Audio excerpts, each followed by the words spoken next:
Pensez en stress. L'entraînement peut se résumer en un mot, le stress. Le stress est un signal d'alarme précédant l'adaptation. L'objectif pour le corps est de s'adapter à ces stresseurs pour mieux s'y préparer à l'avenir.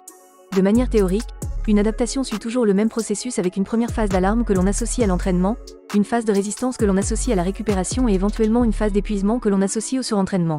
C'est le principe GA modélisé en 1936 par Hans Selye. Il suit le principe de l'hormèse qui implique un phénomène de surcompensation naturelle du corps face à n'importe quel type de stress, même nocif, avec une récupération dédiée. On s'aperçoit que tous les processus de notre organisme sont adaptatifs. Cette adaptabilité passe par l'exposition du corps à des situations dangereuses. Celles-ci étant synonymes d'inconfort, elles sont finalement bonnes pour l'organisme. Afin de développer tes qualités physiques, tu te dois d'envoyer des signaux de stress suffisants à ton corps pour que tes systèmes se développent. Ceux-ci répondent à des signaux administrés dans le temps, pas à des croyances, exercices ou méthodes.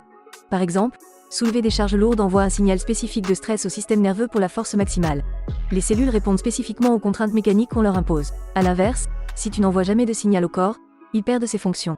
La relation dose-effet de ce stress avec la fatigue permet de parler de planification, de périodisation avec une charge d'entraînement aiguë, chronique et des effets immédiats, cumulés, retardés de cette charge sur le corps.